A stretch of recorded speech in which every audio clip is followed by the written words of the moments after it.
بسم اللہ الرحمن الرحیم۔ السلام علیکم ورحمۃ اللہ وبرکاتہ۔ امید کرتا ہوں کہ آپ بیٹا ٹھیک ہوں گے۔ آج 9th کلاس کا لیکچر مطالعہ پاکستان کا 7 نمبر بیٹا لیکچر ہے۔ گزشتہ لیکچر میں بیٹا ہم نے بات کی تھی پاکستان اسلامی ریاست اور اقلیتوں کے حقوق اور نظریہ پاکستان کے عناصر کے حوالے سے۔ آج اسی کا تسلسل برقرار رکھتے ہوئے آگے ہم چلتے ہیں کہ ہم نے جو پہلا عنصر تھا اس پہ بات کی تھی عقائد کے حوالے سے۔ اس میں عقیدہ توحید آیا تھا اور عقیدہ رسالت آیا تھا۔ یہ دو کوشچن آئے تھے، عقیدہ رسالت سے کیا مراد ہے اور عقیدہ توحید سے کیا مراد ہے۔ یہ آج جو آپ کا آگے جو عبادات ہیں اس پہ بات ہوگی، تو عبادات پہ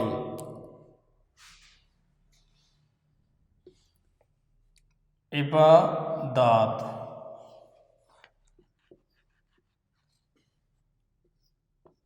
ارکان اسلام،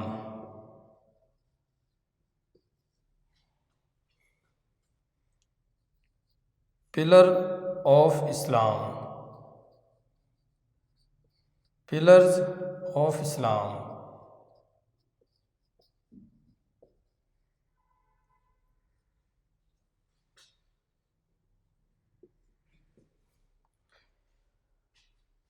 توحید و رسالت اسلام کا پہلا رکن ہے۔ اب بیٹا اگر MCQs دیکھا جائے تو یہ بھی آ سکتا ہے کہ اسلام کا پہلا رکن کیا ہے؟ اسلام کا پہلا رکن کیا ہے؟ اب الف میں دیکھیں، توحید و رسالت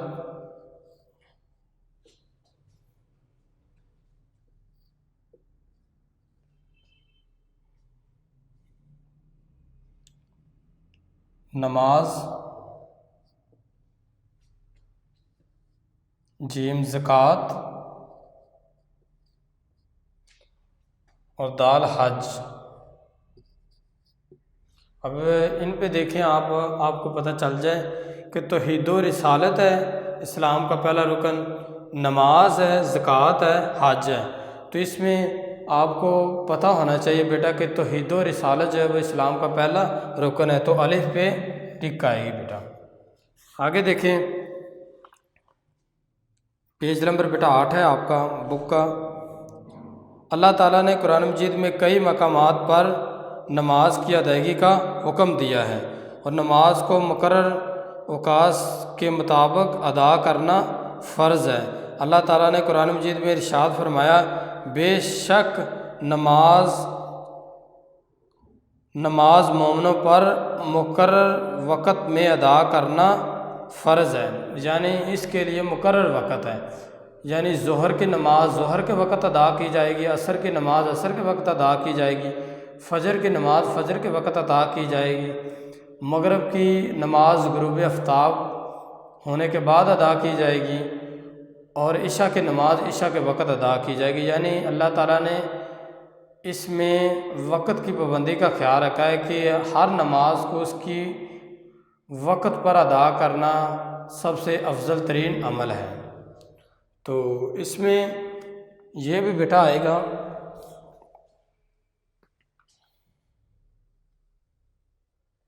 اسلام کا دوسرا رکن کیا ہے؟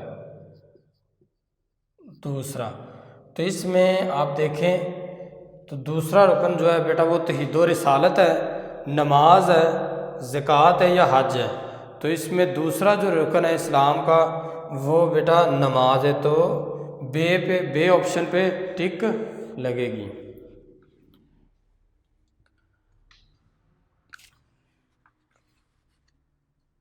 دراصل نماز قائم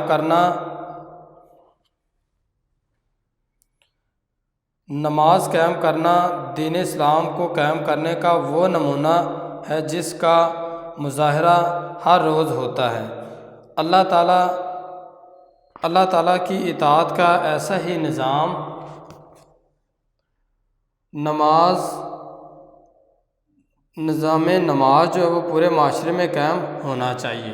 اب اس میں ہم دیکھتے ہیں کہ صبح دن میں 5 دفعہ اللہ تعالیٰ کے نام کا ذکر جو بلند ہوتا ہے اذان کی شکل میں، وہ ہمیں نماز کی طرف بلا رہے ہوتے ہیں۔ نبی کریم صلی اللہ علیہ وسلم کا ارشاد ہے، حضرت عبداللہ بن مسعود رضی اللہ تعالیٰ عنہ نے آپ صلی اللہ علیہ وسلم سے پوچھا کہ یا رسول اللہ بہترین عمل کیا ہے؟ تو آپ صلی اللہ علیہ وسلم نے فرمایا کہ نماز کو اس کے وقت پر ادا کرنا سب سے بہترین عمل ہے۔ تو اس حدیث سے ہمیں معلوم ہوتا ہے کہ جو سب سے اللہ تعالیٰ کے نزدیک سب سے پسندیدہ عمل جو ہے وہ مقرر وقت پر نماز ادا کرنا بہت بڑا افضل کام ہے۔ زکوٰۃ اسلام کا تیسرا رکن زکوٰۃ ہے۔ زکوٰۃ مالی عبادت ہے۔ اب یہی آپشن کو ہم چینج کریں گے تیسرے رکن میں۔ اسلام کا تیسرا رکن کیا ہے؟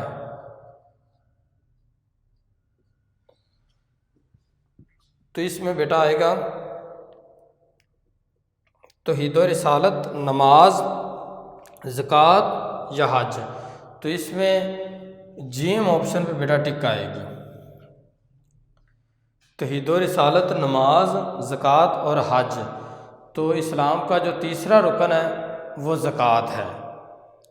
زکوٰۃ مالی عبادت ہے اور اسلام کے معاشی نظام کی مضبوطی کا ذریعہ ہے۔ زکوٰۃ کے نظام کی وجہ سے دولت چند ہاتھوں میں اکٹھی ہونے کے بجائے گردش میں رہتی ہے۔ یعنی جب امیر لوگ زکوٰۃ دیتے ہیں تو وہ زکوٰۃ امیروں کے ہاتھ سے غریبوں کے ہاتھ میں منتقل ہو جاتی ہے اور ان سے ان کی ضروریات زندگی پوری ہو جاتی ہے۔ زکوٰۃ کے نظام کی وجہ سے دولت چند ہاتھوں میں اکٹھی ہونے کے بجائے گردش میں رہتی ہے اور معاشرے کے غریب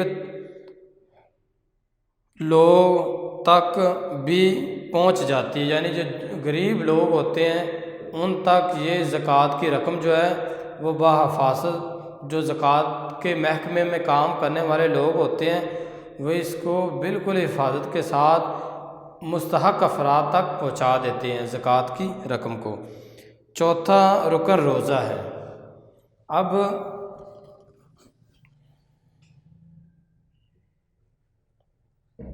اسلام کا چوتھا رکن کیا ہے؟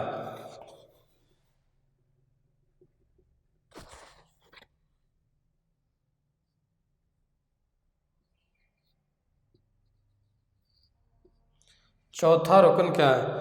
تو روزہ، توحید و رسالت ہے، نماز ہے، روزہ ہے یا حج ہے؟ تو بیٹا روزے پہ ٹک لگانی ہے کیونکہ اسلام کا جو چوتھا رکن ہے وہ روزہ ہے بیٹا۔ اور تمام عبادات کی طرح روزہ بھی فرض کا بہترین اظہار ہے، بندے اور اللہ کے درمیان قربت کا ذریعہ ہے۔ آپ دیکھیں کہ اللہ کے نبی کی حدیث ہے، اللہ کے نبی فرماتے ہیں کہ حدیث قدسی ہے کہ اللہ تعالیٰ کہتا ہے کہ روزہ میرے لیے ہے اور میں اس کی خود جزا دوں گا۔ اب کیونکہ خالصتاً ہم جو روزہ ہوتا ہے وہ اللہ تعالیٰ کی رضا حاصل کرنے کے لیے رکھتے ہیں۔ اگر ہم اللہ کو خوش دیکھنا چاہتے ہیں تو ہم اللہ کو خوش کرنے کے لیے روزے رکھتے ہیں اور اس کا جو ثواب ہے وہ اللہ تعالیٰ خود عطا کرے گا۔ اور یہ ایسا عمل ہوتا ہے کہ اس میں بہت کم ریاکاری ہوتی ہے روزے میں۔ تو اس میں زیادہ تر جو لوگ ہوتے ہیں وہ اللہ تعالیٰ کو خوش کرنے کے لیے روزہ رکھتے ہیں۔ تو اس میں انسان اللہ تعالیٰ کے ساتھ بہت قریب ہو جاتا ہے کیونکہ روزہ انسان اور اس کے خالق کے درمیان ایک واسطے کا ذریعہ ہے جس کے ذریعے انسان اللہ تعالیٰ کے بہت زیادہ قریب ہو جاتا ہے۔ حج اسلام کا 5واں رکن ہے۔ اب حج جو ہے وہ 5واں رکن ہے جو صاحب استطاعت لوگوں پر فرض ہے۔ صاحب استطاعت لوگ ان کو کہا جاتا ہے جو اس کی طاقت رکھتے ہو، جن کے پاس مال و اسباب بہت زیادہ ہو، اور وہ اتنی طاقت رکھتے ہو کہ یہ حج پر ہونے والے جتنے بھی اخراجات ہیں وہ آسانی کے ساتھ ان کو برداشت کر سکیں، ایسے افراد پر حج کرنا ضروری ہے۔ اور حدیث نبوی صلی اللہ علیہ وسلم ہے کہ جو مال و اسباب رکھتے ہوئے بھی حج نہیں کرتا، چاہے وہ یہودی مرے چاہے وہ نصرانی مرے، اللہ تعالیٰ کو اس کی کوئی پرواہ نہیں ہے۔ تو لہٰذا اس حدیث سے ہمیں یہ بھی پتہ چلتا ہے کہ صاحب استطاعت ہونے کے باوجود جو حج نہیں کرتے وہ مسلمان ہو کر نہیں مرتے، بلکہ وہ یہودی اور نصرانی ہو کے مرتے ہیں۔ حج کے موقع پر اللہم لبیک کی پکار مسلمانوں کے اتحاد اور بھائی چارے کی ایسی مثال ہے جو دنیا میں کہیں نظر نہیں آتی۔ پورے عالم اسلام سے، پوری دنیا میں جو 57 اسلامی ممالک ہیں وہاں سے مسلمان حج کی غرض سے سعودی عرب کا رخ کرتے ہیں، اور پوری دنیا میں غیر جو مسلم ممالک جو ہیں، غیر مسلم ممالک، وہاں سے بھی مسلمان حج کے لیے سعودی عرب میں آتے ہیں، اور آ کے وہ ایک ایسی مثال قائم کرتے ہیں جو عالم اسلام کے اتحاد کی مثال ہوتی ہے، جس سے تمام امت مسلمہ وحدت ملی نظر آتی ہے۔ آگے جو تیسرا عناصر ہے وہ ہے قانون کی حکمرانی۔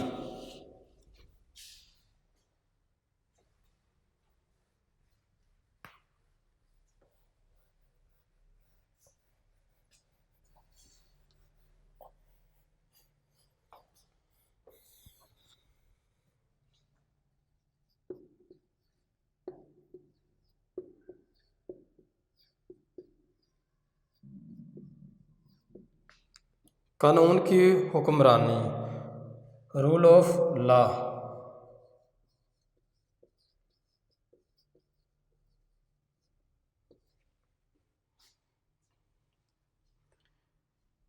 قانون کی حکمرانی اسلام کے نظام کی اہم خوبی ہے۔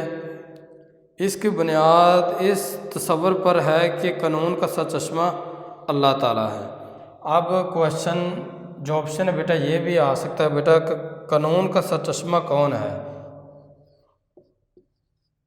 قانون کا سرچشمہ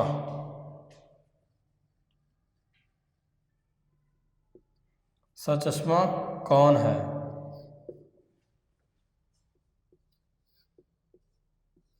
الف پہ اللہ تعالیٰ،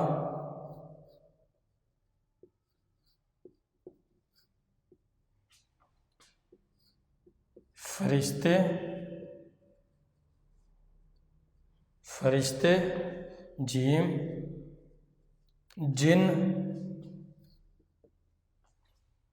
دال، انسان۔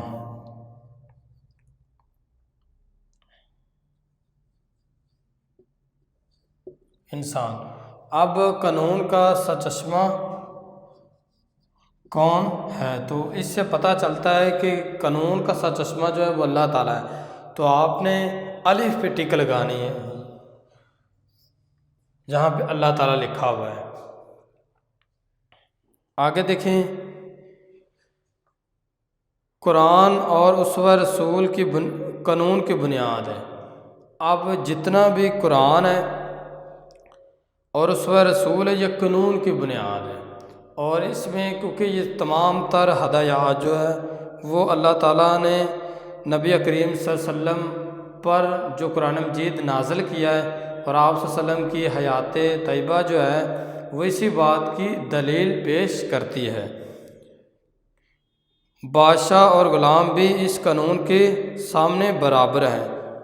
تو قانون کی حکمرانی سے یہ بھی پتہ چلتا ہے کہ ایک دفعہ آپ صلی اللہ علیہ وسلم بیمار تھے، تو آپ صلی اللہ علیہ وسلم نے صحابہ کرام کو اکٹھا کیا اور کہا کہ اب دین بھی مکمل ہو چکا ہے، اور میں بھی چند دنوں کا مہمان ہوں، اگر کسی نے مجھ سے کوئی بدلہ لینا ہے یا میں نے اس دنیا میں رہتے ہوئے اس سے زیادتی کی ہے تو وہ مجھ سے بدلہ لے سکتا ہے۔ تو اس وقت صحابہ کرام میں ایک صحابی کا نام عکاشہ تھا، تو انہوں نے کہا کہ اے اللہ کے رسول، ایک دفعہ ہم سفر پر جا رہے تھے تو گھوڑے پر سوار ہوتے وقت جو آپ کا عصا تھا وہ میری کمر پہ لگا تھا، تو اس عصے کا میں بدلہ لینا چاہتا ہوں۔ تو آپ صلی اللہ علیہ وسلم بیمار تھے، لیکن پھر بھی آپ نے اس بات کو ترجیح دی کہ عدل ہونا چاہیے، قانون کی حکمرانی ہونی چاہیے۔ تو اس وقت حضرت عمر کھڑے ہوئے اور حضرت ابوبکر کھڑے ہوئے اور انہوں نے عکاشہ سے کہا کہ تمہیں جتنا بھی مال و اسباب چاہیے تم لے لو، لیکن ہمارے نبی حضرت محمد صلی اللہ علیہ وسلم کے ساتھ ایسا نہ کرو۔ تو اس وقت حضرت عکاشہ نے کہا کہ یہ میرا حق ہے۔ تو نبی کریم صلی اللہ علیہ وسلم نے کہا کہ عکاشہ کو اس بات کا حق ہے کہ وہ بدلہ لے۔ تو اس وقت حضرت علی کو آپ صلی اللہ علیہ وسلم نے بھیجا حضرت فاطمہ کے پاس اور وہی عصا منگوایا اور کہا کہ اے عکاشہ، اب اپنا بدلہ لے لو۔ تو حضرت عکاشہ نے کہا کہ جب میری کمر پہ یہ عصا لگا تھا تو میری کمر پہ قمیض نہیں تھی، تو آپ بھی اپنی قمیض ہٹائیں یہاں سے۔ تو حضرت محمد صلی اللہ علیہ وسلم نے اپنی کمر مبارک سے قمیض ہٹائی، تو اسی وقت حضرت عکاشہ نے عصا چھوڑ کر مہر نبوت کو چومنا سٹارٹ کر دیا۔ تو آپ کی آنکھوں میں آنسو آ گئے اور حضرت عکاشہ نے کہا کہ عکاشہ کون ہوتا ہے جو آپ صلی اللہ علیہ وسلم سے بدلہ لے؟ ہم تو آپ کے پیروں کی خاک ہیں۔ تو اس واقعہ سے بیٹا ہمیں یہ بھی پتہ چلتا ہے کہ دنیا میں خیر البشر جس کا لقب تھا، انہوں نے قانون کی حکمرانی کو ملحوظ خاطر رکھتے ہوئے فیصلے کیے، حتیٰ کہ قانون کے سامنے اپنے آپ کو بھی پیش کیا کہ یہ حضرت۔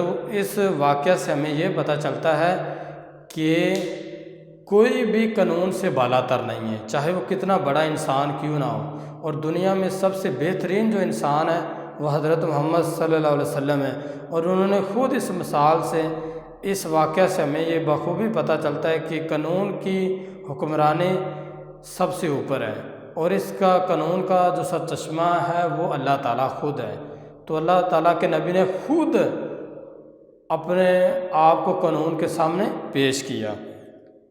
اسلام کے نظام میں جمہوریت کی روح موجود ہے۔ حکمرانوں کی باہمی مشاورت کے ذریعے فیصلوں کا پابند کر کے جمہوریت کی مہر لگائی جاتی ہے۔ شرط یہ ہے کہ تمام فیصلے قرآن و سنت کی روشنی میں۔ جمہوریت بیٹا عوام کی حکومت کو کہتے ہیں، ڈیموکریسی، جس میں لوگ اپنے جو نمائندے ہوتے ہیں ان کا انتخاب کرتے ہیں، ان کو منتخب کرتے ہیں۔ تو کیونکہ قانون ایک سمجھوتے کا نام ہوتا ہے، سارے مل بیٹھ کر کسی بھی بات پر فیصلہ کرنے سے پہلے قانون کو دیکھتے ہیں، اور اس میں آگے اضافہ کرنا وہ عدلیہ کا کام ہوتا ہے۔ تو آج ہم نے عبادات اور قانون کی حکمرانی پر گفتگو کی ہے۔ امید کرتا ہوں کہ آپ کو اس کی سمجھ آ گئی ہوگی۔ اللہ حافظ۔